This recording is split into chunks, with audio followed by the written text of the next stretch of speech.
Oi, minha filha. Desculpa a curiosidade demais. Que cartãozinho foi esse que você passou naquela maquininha? Ah, é o Vai e Vem. É um cartão do governo do Ceará que dá passagem de graça para os estudantes. Vai e vem? Como é isso? É para estudantes que moram numa cidade da região metropolitana de Fortaleza e estudam em outra, como eu, que moro em Caucaia e estudo em Fortaleza, entendeu? Eu posso ir e voltar sem pagar nada, até nos finais de semana. Todo dia, sem pagar nada? E vale pros ônibus, pro metrô e na Topic. Oh, coisa boa. Tua mãe deve ter gostado dessa novidade, né? Olha, isso no final do mês faz uma diferença danada. Eu preciso disso pro meu neto. Como é que eu faço? É fácil. Diz pra ele acessar www.vaivem.ce.gov.br e colocar as informações. Eu vou passar um zap pra senhora com o site. Agora é a sua vez. Acesse o site e saiba mais sobre o Vai e Vem.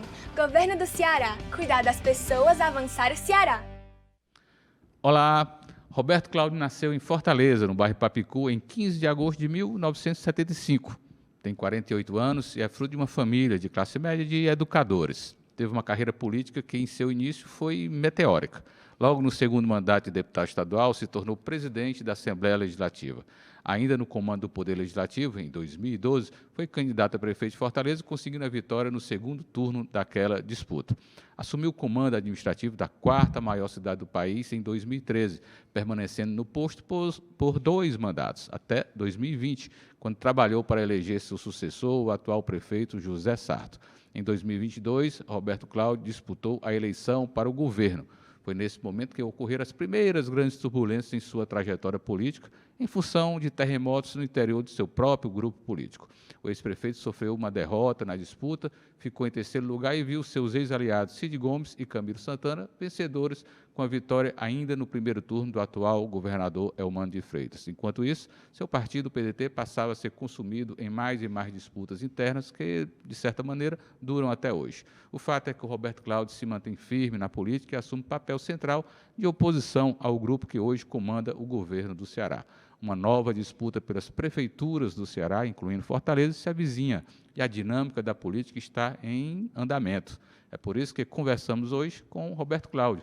E a nossa conversa vai passear um pouco pelo passado, mas a intenção é projetar, desvencilhar o que pode vir a ser o futuro, e o futuro do próprio Roberto Cláudio, um personagem muito importante da nossa política, que exerce papel, sim, central, embora hoje sem mandato, mas é parte da política, né? Todo político tem que estar preparado para ficar sem mandato. Então, Roberto, aliás, começo por essa pergunta. Você estava preparado para ficar sem mandato, Roberto? Nunca é bom perder, né? Ninguém trabalha para perder, né? Ninguém trabalha para perder. Mas, como você disse, né, os mares estavam turbulentos, mas estão mais calmos. Mas a democracia é assim, né?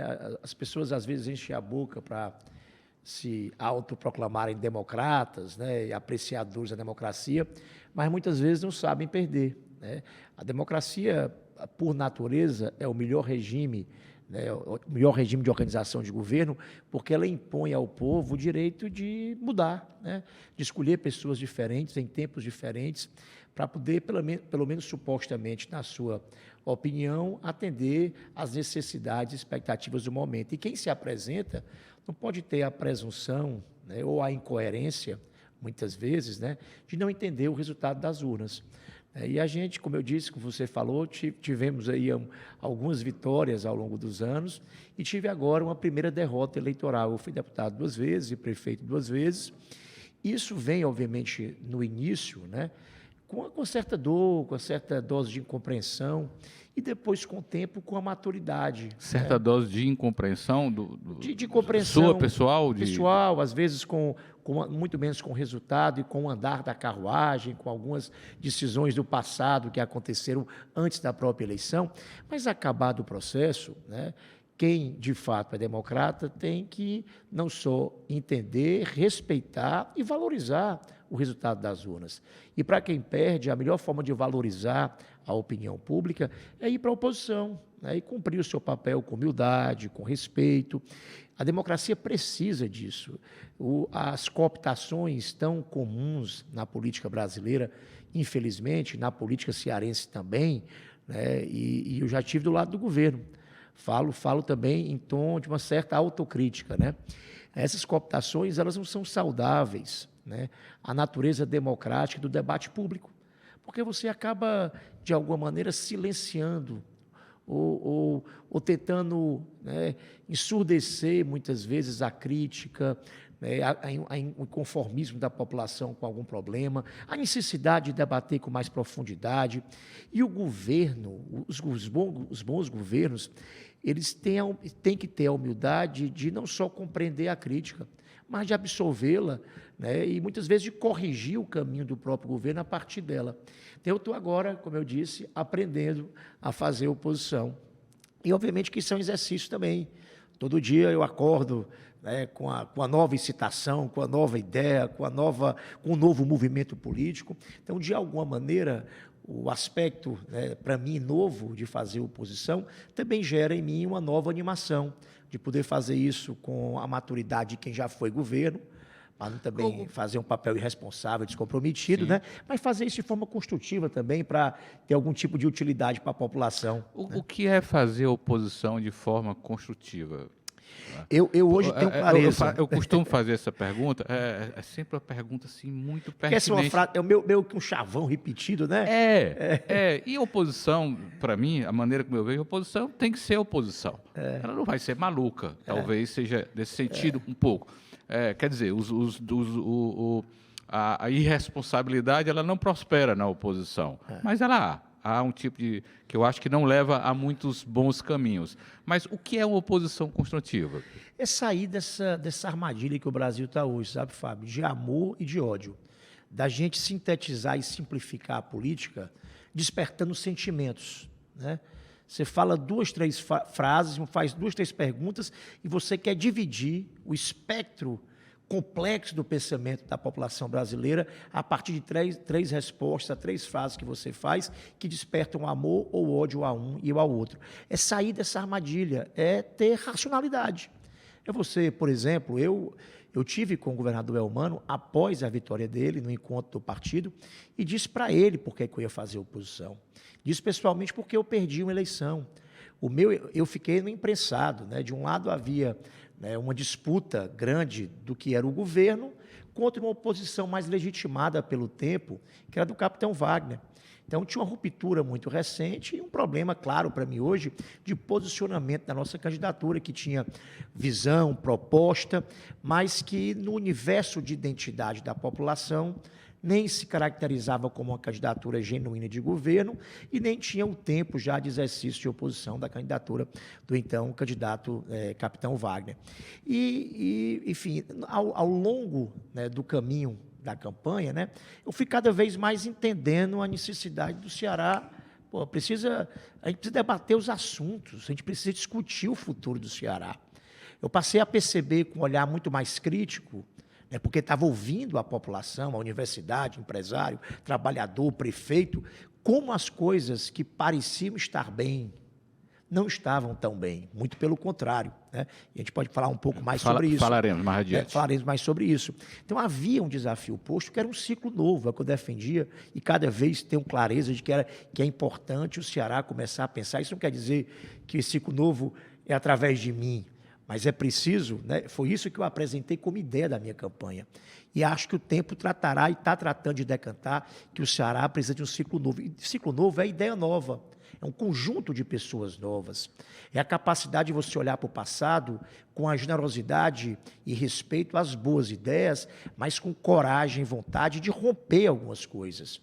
E de poder trazer coisa nova para a mesa, correr risco, ter de novo ambição, sabe? Sair só das explicações do problema, para a gente ir atrás com mais arrojo, sabe, da construção de um momento mais luminar para o Ceará.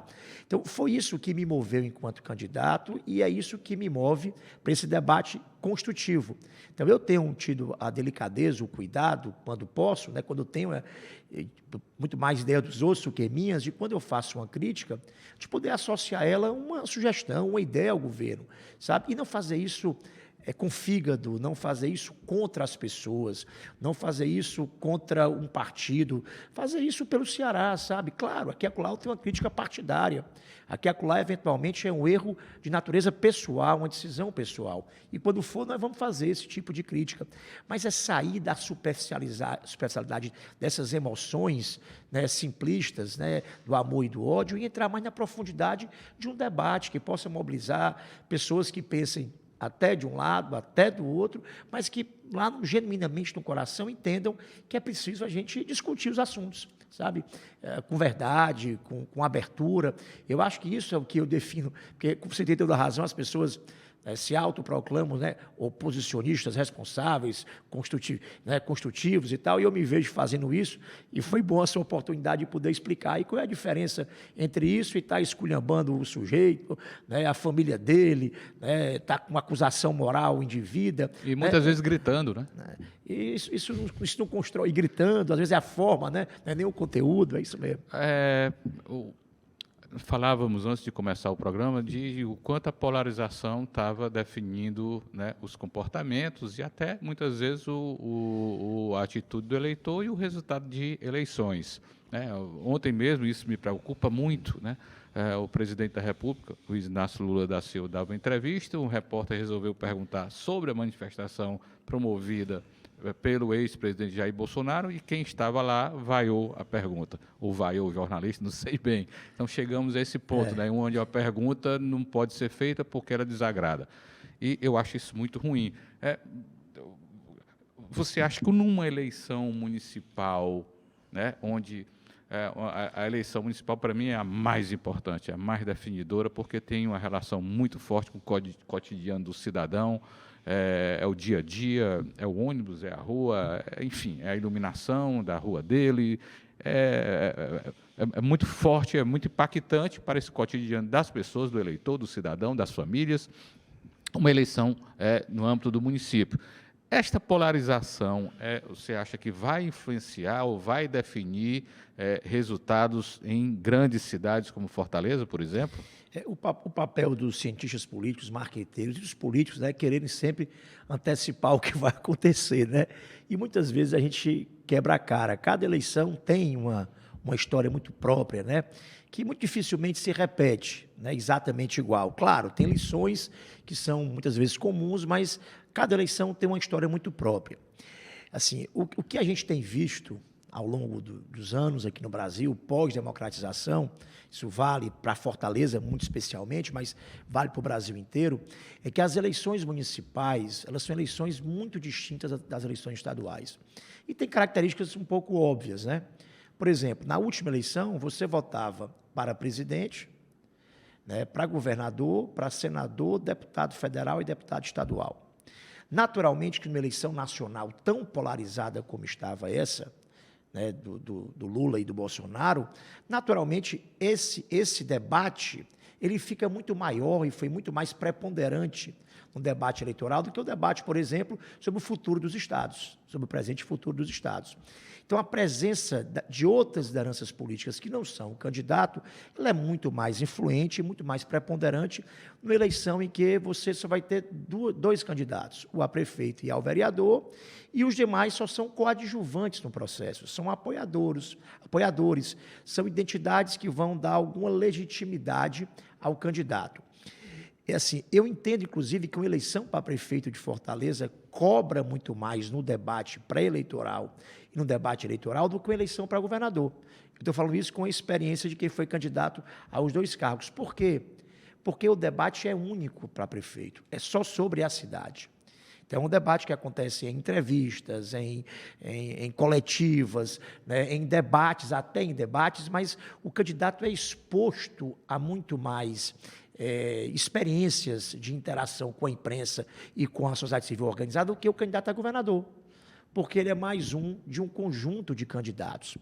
Então, assim, a minha experiência e o meu feeling é que, claro, os partidos, as identidades, elas cumprem algum papel, mas é muito mais o debate sobre os candidatos em si mesmo, sobre o que pensam do presente e do futuro, sobre a biografia deles e sobre a obra deles, é que vai, de fato, ser o elemento mais influente. Pelo menos foi assim até então, e eu imagino que continue sendo mesmo no ambiente de polarização. Bom, e aí daí vem uma pergunta que se relaciona com isso. A gente vê um confronto, do ponto de vista político, muito mais com o governador Camilo Santana, tanto da sua crítica, e eu estou colocando isso porque temos uma eleição municipal agora, quanto essa uma disputa, né, entre prefeito e governador, sobre detalhes, sobre uma obra na Praia de Iracema, enfim. E eu acho isso estranho. O governador não é candidato em Fortaleza, mas o que está em jogo hoje é Fortaleza. E parece que não está na pauta, né, da política. Você não analisa dessa maneira, Roberto? Deixa eu falar... Será que o alvo é o governador nesse momento? Deixa eu falar em minha defesa, né, para depois entrar num argumento mais político, né?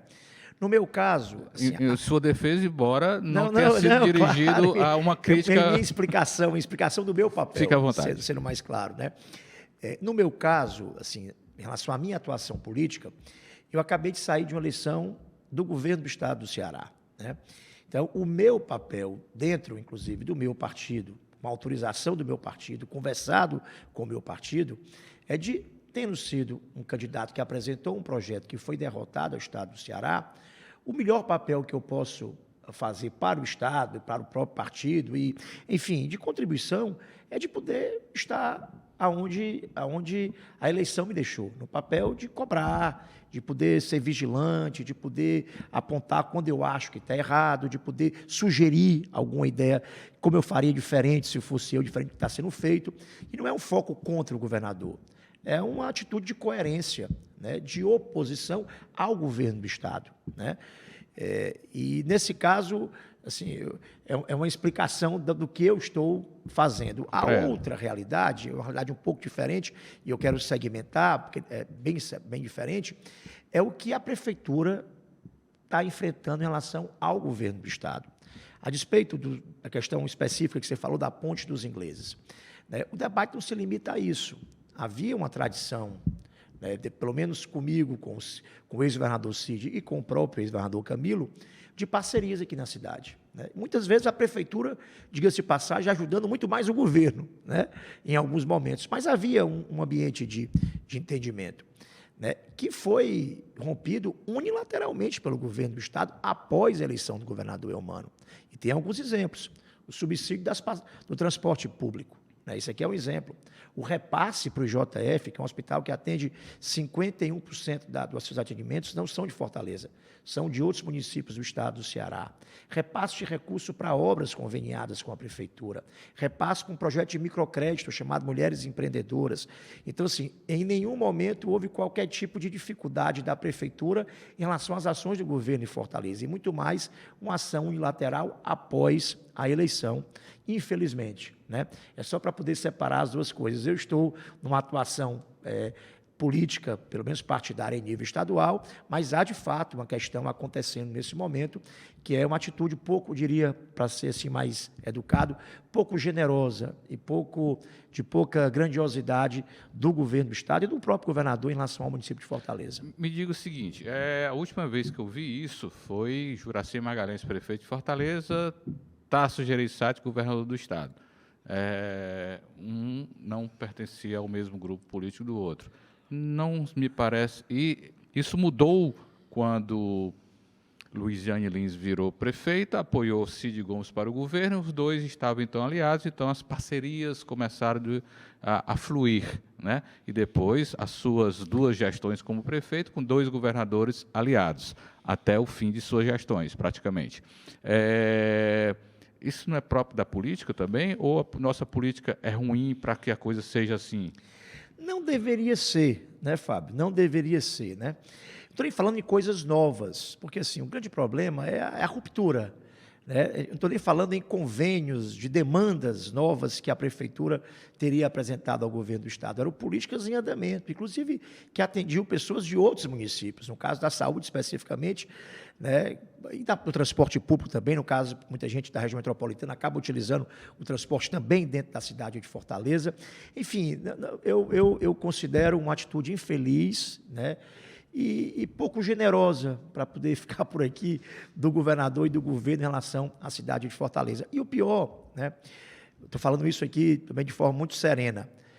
O que é que o governo do Estado tem feito aqui no município de Fortaleza? Qual é a grande ação de educação? Qual é a grande obra pública do governo do Estado em Fortaleza? Qual é a grande ação de saúde que o município tem feito em Fortaleza? Se não está ajudando a prefeitura, né, qual é a ação própria, de recurso próprio, né, de presença para a cidade de Fortaleza? Então, assim, a impressão que se dá, né, é que é a tentativa de criar, de fato, um ambiente, sabe, um ambiente político de antagonismo, de dificuldades. O próprio prefeito falou outro dia, né, e é muito verdade, que está governando num ambiente político sem apoio do governo estadual e sem apoio do governo federal, nesse momento, né? E está conseguindo, vai bater esse ano deve ser o ano de maior investimento público da história recente de Fortaleza, graças ao dever de casa realizado pela própria prefeitura. Mas sim, como você perguntou, infelizmente muitas vezes acontece na política, mas não deveria ser assim, né? E essa coisa é uma coisa que muda com os tempos. Claro. Você descreveu aí, né? O Juracy, na época, era prefeito e o governador era o Tasso, em ambientes distintos, prefeitura, né, do MDB, governo do Estado do PSDB, né, o PSDB tinha candidatos aqui em Fortaleza, mas, de alguma maneira, a despeito de uma disputa administrativa que havia entre governo e prefeitura, real, né, não havia um acirramento dessa natureza. Pelo menos eu não me recordo, né? Mesmo depois com a Luiziane e o Cid, né? Acirramento para valer mesmo só existiu quando o Ciro foi governador e Juracy prefeito. Talvez muito em função do estilo de Ciro Gomes de se pôr na política. Não, e assim, pelo que me recordo, o Juracy era o vice do Ciro, era. Assumiu e rompeu, né? E rompeu com o governo do Estado à época, então, e acho que por pouco tempo também, né? 2 anos. Eu confesso que eu não lembro quem rompeu. Foram 2 anos. Faz 89, 89, isso. 88, Ciro se elege. Tinha 14 anos de idade também, eu não posso estar dando muito palpite também. Pois é. Garoto. Eu estava na universidade na época. 88, Ciro se elegeu prefeito de Fortaleza, assumiu em 89, ficou até 90, mais ou menos março de 90, pouco mais de um ano de gestão, né? E assumiu o vice, que então era um personagem desconhecido de nossa política, que acabou tendo aí praticamente... Tinha uma ligação com o Mauro Benevides, né? Ele era conhecido como um burocrata do PMDB, né? Do MDB, até antes do PMDB, ainda era do MDB e com ligações com o Mauro Benevides. E acabou sendo um ótimo prefeito. Entrou para a história de Fortaleza, né? Surpreendeu como prefeito, fez um contraponto ao governo do Estado, enfim, e eram tempos que não chovia dinheiro, né? Não que chova hoje, mas os recursos financeiros da cidade não estavam bem definidos ainda, né? Embora a Constituição de 88 já tenha dado ali, já tenha clareado mais um pouco mais isso. Mas era muito recente, né? Essa descentralização dos recursos, né? Da autonomia dos municípios, era uma coisa... Praticamente novo, tanto que é uma das coisas que mais prejudicou a gestão de Maria Luísa era a falta de recurso absoluto, dependia de Estado, dependia de governo federal, de repasses por causa de ações, de articulações políticas e tal. As coisas mudaram nesse sentido, felizmente. A cidade hoje, de alguma forma, tem autonomia, uma cidade como Fortaleza, uma grande cidade. Você também atuou fortemente aí em frente de prefeitos e tal. As cidades hoje de grande porte, pelo menos, elas têm condição de sobreviver, independentemente de parceria política, que eu estou falando? Tem. Assim, hoje há repasses que são constitucionais, né? Esses independem do governo, ser do partido A, B, C, D ou E, eles são transferência por indicadores ou populacionais, né? No caso do FPM, é uma conta complexa que envolve, né, uma série de questões, né? Arrecadação, renda, população, enfim. Esses independem dos humores das relações entre governo municipal e governo federal. Mas há os voluntários, que são de obras. Claro que, obviamente, eventualmente, quando os governos federais, não é o caso agora, já há algum tempo, quando os governos federais estão superavitários, com recursos para investimento, sim, é obviamente extremamente importante, né? Mas em tempos de vacas magras, e a gente tem vivido tempos de vacas magras, e eu peguei isso desde a Dilma, né? Você pega o ciclo de investimento público da Dilma, seguindo aí com o Temer, passando pelo Bolsonaro e continuando agora com o Lula, né? O nível de investimento federal é desse tamanhozinho. E, obviamente, que os repasses, né, que são voluntários. É um período municípios. que, desculpa, só para complementar, um período que citado aí que pegou uma recessão maior da história Sim. do país e depois pegou a pandemia, né? Exatamente. Então, com enormes efeitos exatamente. nas contas públicas, né? E o modelo econômico também, viu, Fábio, que tem acertado. Né? O Brasil nem consegue, só consegue manter a estabilidade inflacionária, mas o Brasil não consegue crescer já há muito tempo. Muito tempo. Né? E sem crescimento não há emprego suficiente, não tem oportunidade, não tem investimento público e privado suficiente. Então é um modelo também que, a despeito dos governos, tem se mantido basicamente o mesmo ao longo desse tempo. Né? E sim, o município de Fortaleza tratou ao longo dos anos, né? E não quero atribuir a nossa gestão, aos meus 2 mandatos e o do Sarto, ao longo do tempo, de se organizar fiscalmente, administrativamente. E hoje, não por acaso, como eu disse, Fortaleza hoje tem o maior PIB do Nordeste. Isso era inimaginável. Eu com 18, 20 anos de idade, a gente tinha orgulho de ser a 3ª economia do Nordeste. Né? Somos o maior PIB do Nordeste. Temos hoje uma situação fiscal, né? Somos o maior investimento público per capita do Nordeste brasileiro, e também de valor absoluto, e temos uma situação de saúde fiscal, de investimento, né, muito sólida. Isso se deve a um dever de casa feito, né? O que, de alguma maneira, blinda aí o município dessas interferências, né, que tentam, muitas vezes, atrapalhar o dia a dia da cidade. Né? Mas, sim, os municípios têm. Agora, tem um advento novo, que é da reforma tributária, que, por um lado, avança, né, para quem empreende, porque, de fato, nós tínhamos um sistema extremamente complexo, né, difícil, caro, né, de múltiplas cobranças, de múltiplos impostos incidentes um sobre o outro. Né, para poder simplificar esse sistema, é criado, né, uma contribuição e um imposto unificado. Só que nessa unificação, os municípios, isso vale especialmente para as capitais, municípios de médio porte, perdem um instrumento fundamental de autonomia e de planejamento local, que é o ISS.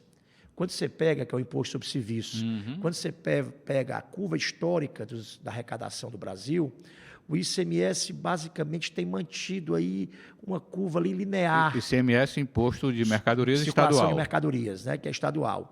Quando você pega o ISS, a curva é assim. Ó. Por quê? Porque é exatamente esse setor da economia brasileira e do mundo que tem mais expandido, que é o de serviços. Então, tiraram não só a perspectiva de receita a futuro dos municípios, né, e como também a autonomia.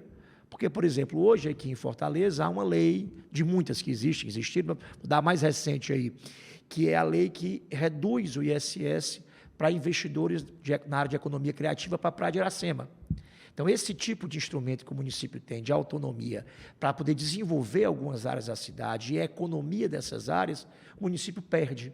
Porque tudo isso vai virar uma contribuição, um imposto único para o Brasil inteiro. Então, esses estímulos que o município pode dar para dentro do município, em áreas distintas, também se perdem e o município larga a mão de ter um instrumento importante de planejamento local, da economia e da organização da cidade também. É uma pena os estados também, é bom que se diga. Por esse ângulo, Roberto, eu recomendo, tem uma entrevista aqui no Fox Colóquio, que o advogado tributarista Schubert Machado participou. Eu fiquei bastante assustado com o que eu ouvi. Né? Além a perda de autonomia dos estados, dos municípios, dos entes federativos, né? Uma centralização na União, e ele avalia de uma maneira muito negativa tudo isso que está acontecendo. Eu posso fazer um mechanzinho meu aqui? Fica à vontade, por favor. Eu estou com um espaço chamado Radar do Ceará, estou lançando essa semana agora. Está no ar já. Redes sociais. Redes sociais. Está no plataforma e tem também um espaço de rede social para debater os assuntos do Estado. E eu falo sobre a industrialização no Estado do Ceará. No Brasil inteiro, a indústria vem caindo. Né? No Estado do Ceará, tem a ver com o ICMS, por isso que eu estou trazendo aqui o assunto. No Estado do Ceará, essa queda foi mais intensa. A gente, em 2023, teve uma queda de quase 5% da indústria, foi a maior queda do Brasil inteiro. Né? E, somado a isso, nós temos. Só que isso não foi só 23. A curva do Ceará é pior do que a do Brasil. 23 foi o pior estado de todos. Mas, somado a isso, tem agora a reforma tributária que modifica o modelo de incentivos fiscais, que criticável ou não, foi o modelo que garantiu a gente a montagem dos parques industriais atuais. Sim. Sobral, Quixeramobim, até citei esses exemplos, Pacajus, Horizonte, tem vidas. Aí, Sobral é outro município, Quixeramobim também, depois do Parque Industrial. Sim. Não é só pelo emprego que gera, é pela autonomia do município, né? Pelos investimentos privados e públicos que acontecem por consequência. E essa nova reforma, ela tira a capacidade dos municípios poderem customizarem a sua realidade, uma política de incentivos para atrair, para garantir a presença desses grandes parques industriais. Tudo isso vai voltar para a União.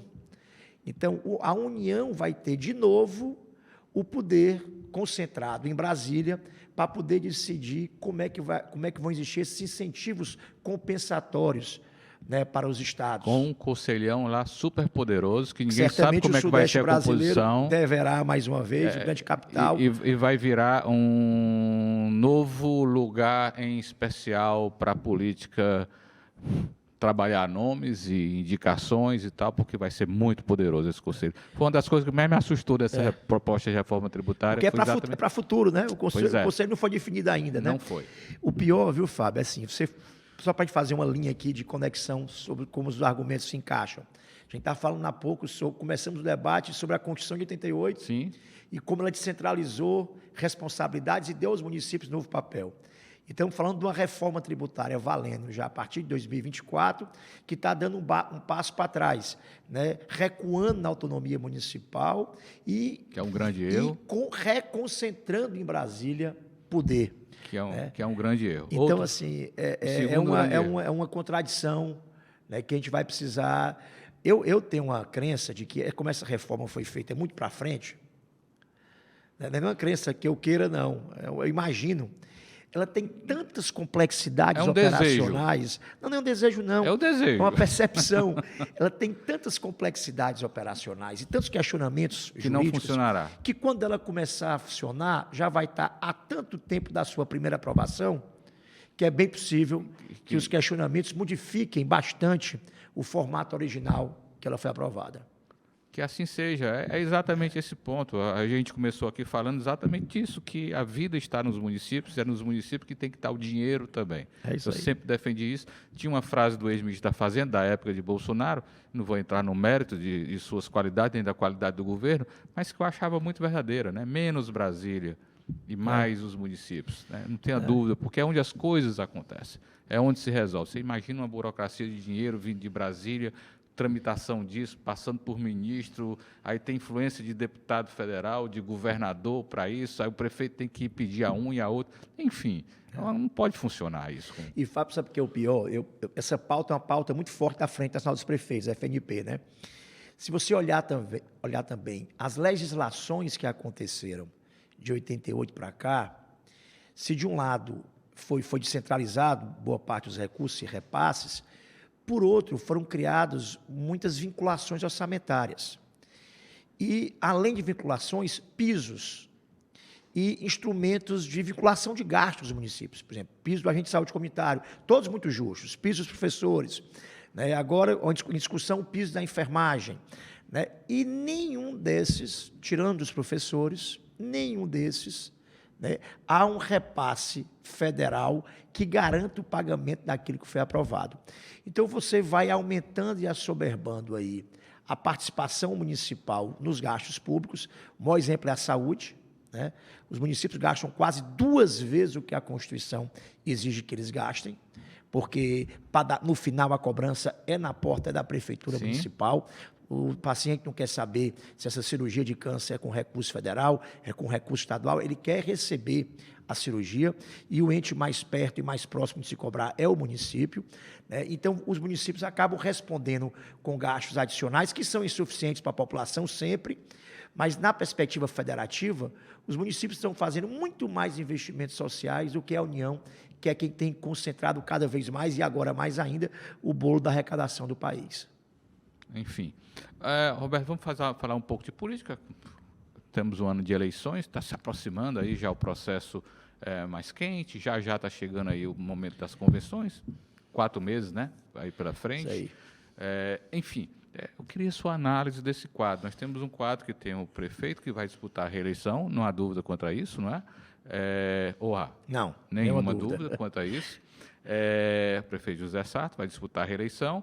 Temos uma oposição mais à direita, Capitão Wagner, candidato declarado. Não sei se ele conseguirá unir o grupo aí da direita, que envolve o PL, que é o partido do ex-presidente Bolsonaro, e outros. E um candidato aí que está nesse campo mais à esquerda do PT e os aliados que estão ali orbitando também no âmbito do governo do Estado. Esse é o quadro assim, mais básico, de 3 forças políticas mais fortes. Evidentemente que Fortaleza tem sempre a possibilidade de ser uma boa caixinha de surpresas e é uma cidade que costuma surpreender em processos eleitorais, ela não é fácil. Nunca é fácil projetar aqui situações de Fortaleza. Eu queria sua leitura sobre esse quadro. Nós tivemos o Capitão Wagner candidato, teremos o Capitão Wagner candidato novamente, teve um bom desempenho em Fortaleza na última eleição estadual, como candidato a governador, são 2 coisas bem diferentes, gente, para deixar claro, mas o desempenho dele surpreendeu, ganhou em Fortaleza, não é? Enfim, é um quadro aí onde tem 3 forças políticas eu acho que uma coisa que a gente pode afirmar com alguma clareza é que terá segundo turno. Eu queria uma avaliação, sim, político, você é um especialista, estudioso da área política, e mais do que isso, tem larga experiência já aqui em Fortaleza. Sua leitura, por favor. Eu concordo com você que há 3 forças a tempo de hoje mais fortes, né? A pré-candidatura do prefeito Sarto, pelo nosso PDT, né? Uma candidatura do PT, né, que ainda está a se decidir qual será, que é vinculada ao governo do Estado, né, que tem uma ligação com o governo federal. Então, né, de fato, a despeito de quem seja o candidato, tem uma força importante. E a candidatura do ex-deputado, Capitão Wagner. Essas 3 são candidaturas, né, mais fortes, eleitoralmente, politicamente. Mas aqui a gente tem uma tradição, como você disse, sempre, independente dos momentos, se olhar para a história, de muitos candidatos em primeiro turno. Sim. Né? Eu enfrentei, acho Você acha que caminha para isso novamente? Eu creio que, a tempo de hoje, pelo menos publicados, já existem, pelo que eu contei essa semana, 6 pré-candidatos já anunciados. Né? O prefeito Sarto, que o PDT ainda não formalizou, mas há uma decisão já, eu diria, consolidada do Diretório Municipal, Diretório Estadual, agora Diretório Nacional, pela pré-candidatura do prefeito Sarto, e ele, muito corretamente, como é o prefeito, tem tratado de se concentrar no trabalho, na realização e deixar isso mais para frente. E, assim mesmo, a oposição normalmente é quem se apresenta logo como candidato. Há um indicativo de decisão do PT de ter candidatura própria também, né? O capitão já decidiu, ele se lançou pré-candidato. O senador Eduardo Girão também se lançou pré-candidato.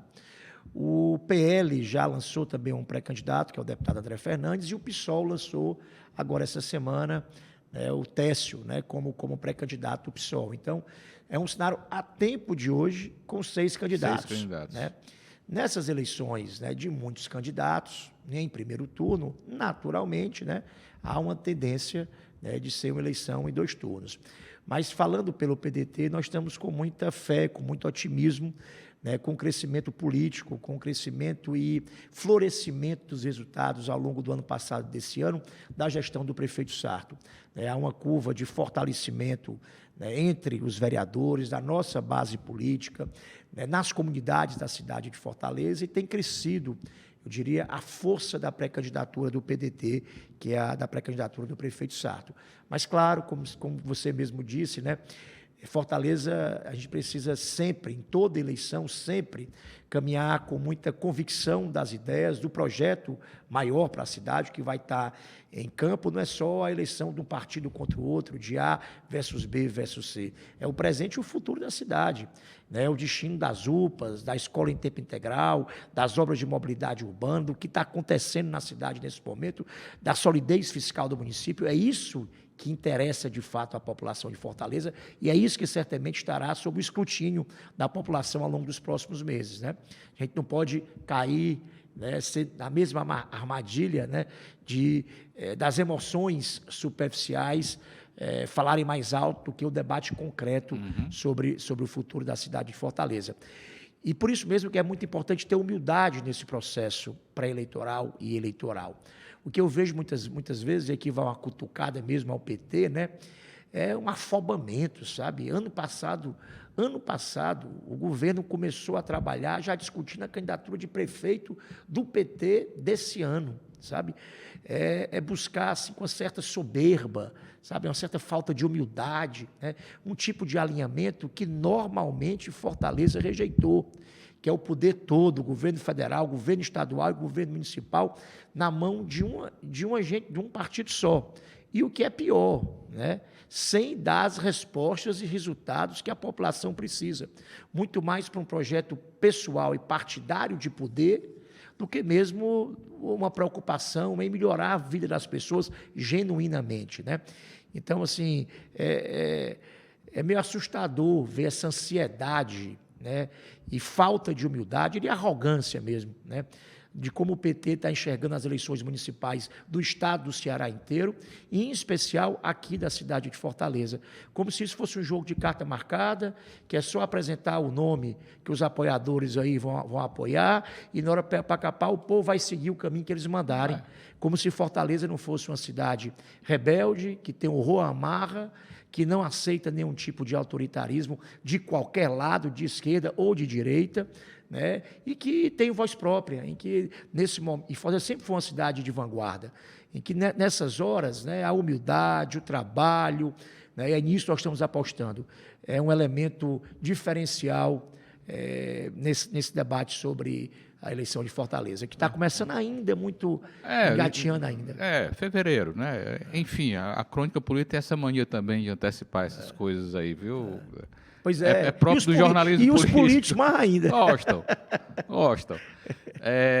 Naturalmente, quem está no poder não gosta. Eu vou antecipar essa conversa agora, não, que não interessa. Mas tem um ponto que chama a atenção dessa muito provável candidatura de José Sarto a prefeito, são as alianças. Humildade, trabalho, precisa de espaço para mostrar, né? E esse espaço, em boa parte da campanha eleitoral, se dá na propaganda de TV, de rádio, das inserções de rádio e televisão, é quando entra na casa e no cotidiano do cidadão a eleição, é através da propaganda eleitoral gratuita. Evidentemente que tem o trabalho dos candidatos a vereador também, que é muito marcante nesse sentido, né? Diferentemente dos candidatos a deputado estadual ou federal, eles vão assim no grosso, né, das cidades. O candidato a vereador, ele está muito localizado, geralmente é candidato de bairro, né? Nós temos poucos vereadores que são votados na cidade inteira, né? Então, mas a televisão, rádio, a campanha eleitoral na TV e rádio é extremamente importante para mostrar o trabalho. O prefeito tem um trabalho, todo prefeito tem um trabalho. Como mostra a campanha eleitoral é muito importante nesse sentido numa cidade como o tamanho de Fortaleza. Aí eu pergunto, haverá uma aliança do PDT a preço de hoje? Evidentemente, vocês estão trabalhando essas articulações, capaz de dar um tempo no horário eleitoral que seja adequado para que esse trabalho seja apresentado? Por quê? Eu pergunto isso, se juntar o tempo hoje que PDT e PSDB, que é a aliança mais clara que se tem hoje, evidentemente que deve ter outros, mais pequenos, com pouco tempo, é menor do que um tempo de um PSD, que até um dia desse era aliado, aliás, lhe apoiou, teve o vice da sua candidatura a governador. Isso não é preocupante? Fábio, vamos lá. Primeiro, sim, isso é importante. E nós estamos trabalhando isso. Claro que nesse trabalho de conquista, quanto menos silêncio... Tinha um político aqui do Ceará... Quanto menos ou quanto mais silêncio? Que tinha um político aqui do Ceará que ele falava tanto do que ele ia conseguir... Pode dizer o nome. Não vou, eu estou na fase paz e amor total, sabe? Estou nos argumentos e mesmo nas pessoas. Esse negócio de jornalista faz paz e amor, e político faz paz e amor, não pode dar certo, sai uma notícia, isso, não sai nada. Mas ele está em atuação ainda, que ele se vangloriava tanto daquilo que ele não tinha conseguido ainda, que ele dava a senha para o povo atrapalhar ele, né? Então, eu não vou cometer o mesmo erro dele, não. O que eu posso dizer é que nós estamos conversando com outras frentes de apoio que têm conversa em andamento e com perspectivas reais. Então, isso é uma resposta. Mas há uma outra dimensão.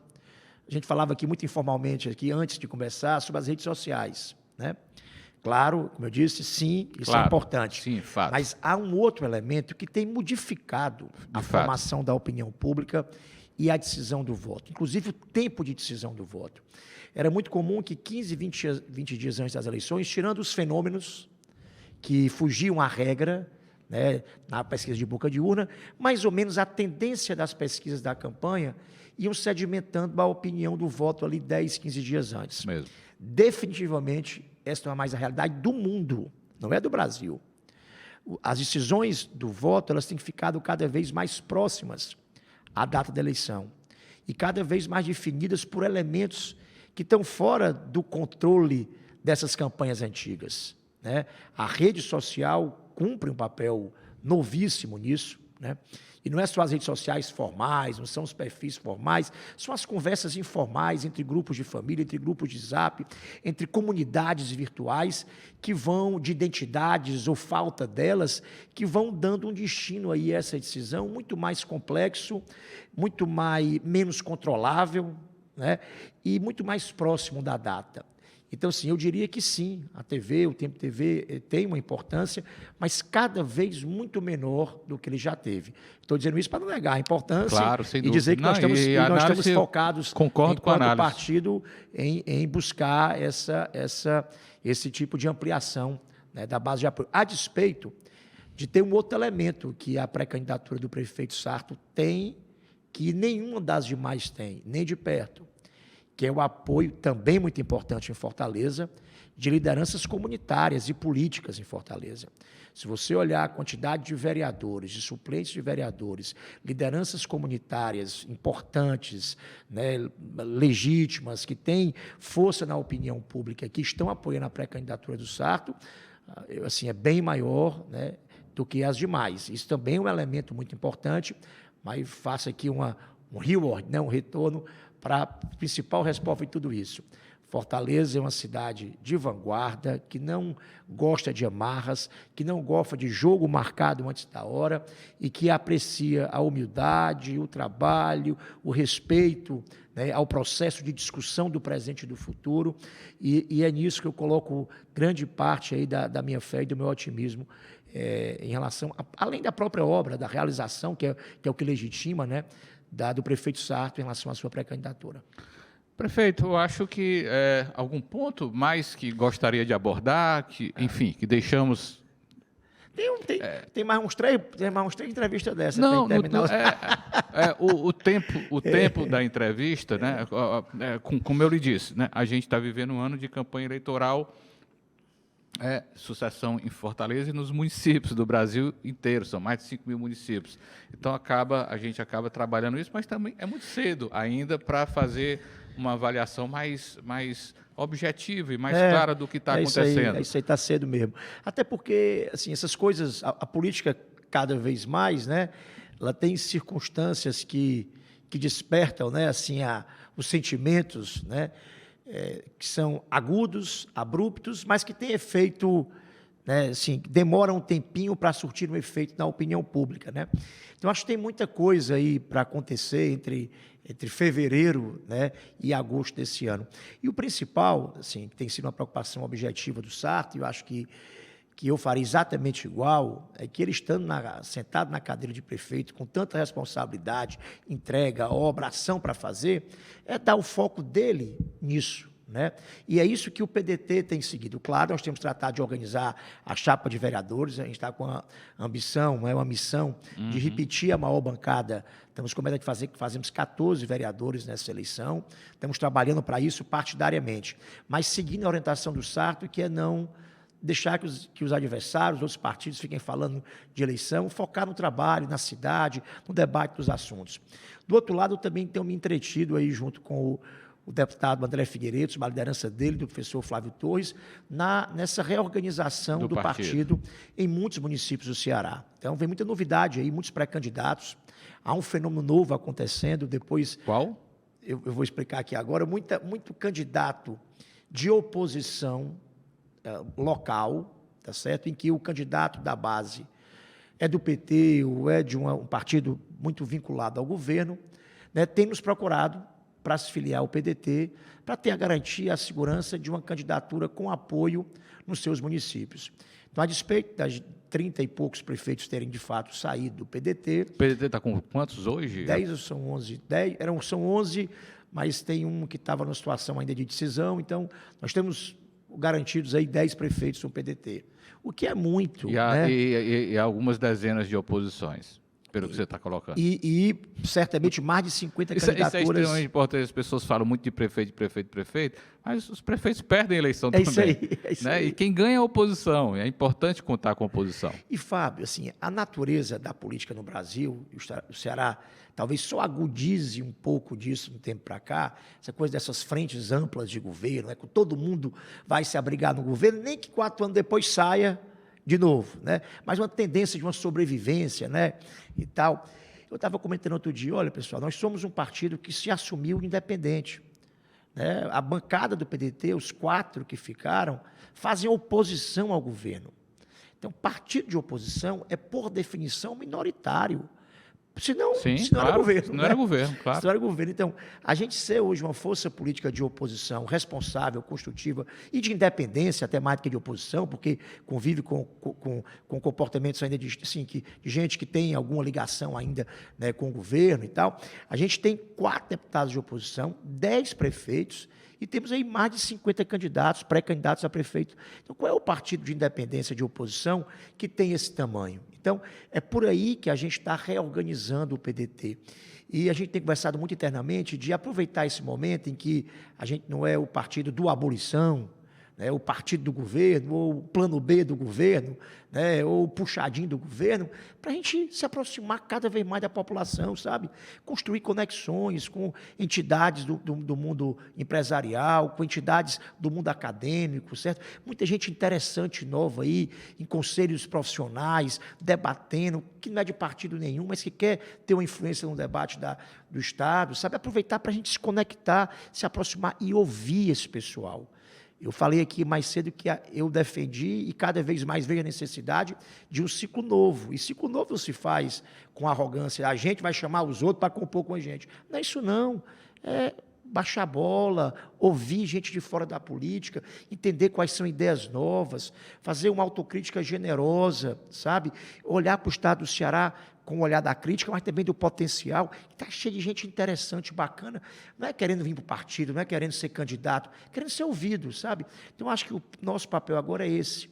É, além de fazer a parte da política, fazer a outra parte, sabe? De forma muito mais tranquila, sem as... Se tem um bônus de ser governo, né? Que é a proximidade do poder, o prestígio, acaba ligar, o outro atender, né? Tem gente que aprecia demais isso. Tem um outro lado super virtuoso de ser oposição, né? Primeiro, porque é necessário. Segundo, porque é bom ser coerente. É muito bom para a consciência da gente saber quem está no canto que nos cabe. E terceiro, aproveitar esse tempo que a oposição dá para se reconectar com outras pessoas, outras ideias e, sabe, e se renovar, dar um refrescor. Eu acho que o PDT está com esse caminho aí, e o Flávio foi uma escolha, porque assim, é um cara maduro, mas com a alma, você conhece, jovial, um cara fresco de ideias, sabe? O ex-prefeito está falando do... Flávio Torres. Flávio Torres, um conhecido professor de física da Universidade PhD Federal do Ceará. Oxford. Um estudioso da física, gente. E um personagem da cidade que todos gostamos e valorizamos. Roberto, para finalizarmos aqui, você falou em dor lá no começo, que é natural, né? A derrota gera dor, mas tem um futuro aí, muito jovem, 47 anos, portanto, aí uma longa trajetória política ainda pela frente. Que trajetória política é essa, prefeito? Qual é o caminho agora? Pensa em disputar governo novamente, pensa em mandato parlamentar novamente, também já exerceu, foi 2 vezes deputado estadual, presidente da Assembleia. Enfim, para a gente finalizar a nossa conversa, prefeito, o seu desejo de futuro pessoal. Fábio, eu estar aqui hoje e essa nossa conversa, acho que é a maior certeza que eu estou na política de corpo e alma, por inteiro e com muita paixão, né? Esse ano eu vou ser eleitor, né? Eu quero poder rodar aí aqui em Fortaleza, né, ser eleitor da pré-candidatura, com muito cuidado aqui, com os cuidados jurídicos, né, da pré-candidatura do Sarto, e rodar boa parte do interior. Vou fazer isso já agora em março.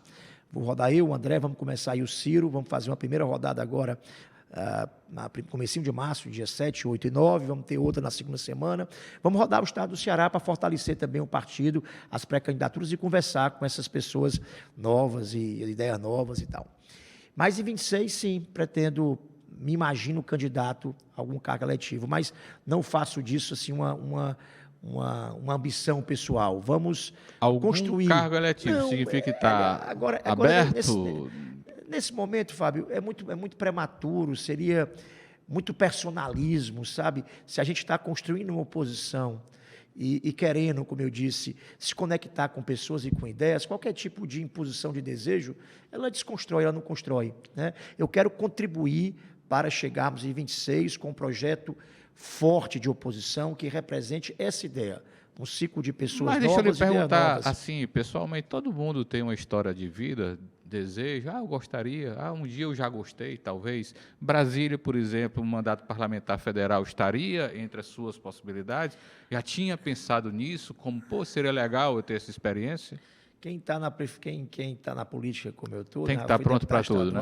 Prefeito, qualquer missão é missão. Você não pode estar escolhendo, isso é produto de uma circunstância. Claro, os desejos, sem manipulações, né, eles são humanos. São humanos e são fundamentais. Eu sei uma missão a gente dessa, se move por isso. Sem desejar, vai ser um fracasso, né? Então, eu sou motivado por desejos, mas também com muito desprendimento, que agora a hora é de unir a oposição, fortalecer o propósito, construir a ideia desse ciclo novo, e lá na frente a gente se reunir e entender quem são as pessoas que melhor vão cumprir cada uma das missões. Mas eu vou estar nessa missão. Pronto. Ex-prefeito Roberto Cláudio, ex-deputado, ex-presidente da Assembleia, com o futuro político aí pela frente, 30 segundos para você se despedir da nossa conversa. Fábio, só agradecê-lo e mais uma vez registrar essa extraordinária iniciativa. Esta câmera aqui, tá. Para seu público. Você sempre fala disso, mas eu não quero deixar de mencionar aqui quem está na casa de Vovó Dedé. Sim, obrigado pela lembrança, eu tinha esquecido de falar da casa.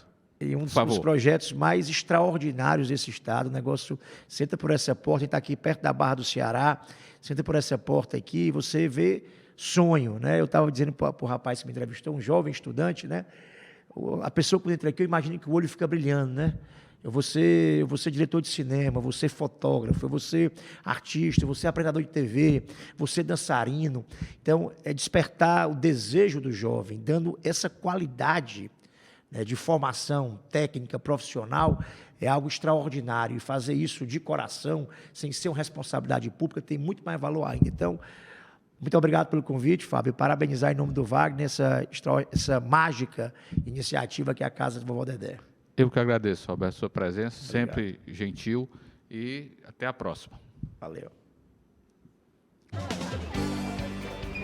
Oi, minha filha. Desculpa a curiosidade demais. Que cartãozinho foi esse que você passou naquela maquininha? É o Vai Vem. É um cartão do governo do Ceará que dá passagem de graça para os estudantes. Vai, vem? Como é isso? É para estudantes que moram numa cidade da região metropolitana de Fortaleza e estudam em outra, como eu, que moro em Caucaia e estudo em Fortaleza, entendeu? Eu posso ir e voltar sem pagar nada, até nos finais de semana. Todo dia, sem pagar nada? E vale pros ônibus, pro metrô e na Topic. Oh, coisa boa! Tua mãe deve ter gostado dessa novidade, né? Olha, isso no final do mês faz uma diferença danada. Eu preciso disso pro meu neto. Como é que eu faço? É fácil. Diz pra ir acessar www.vaivem.ce.gov.br e colocar as informações. Eu vou passar um zap pra senhora com o site. Agora é a sua vez. Acesse o site e saiba mais sobre o Vai Vem. Governo do Ceará. Cuidar das pessoas, avançar o Ceará.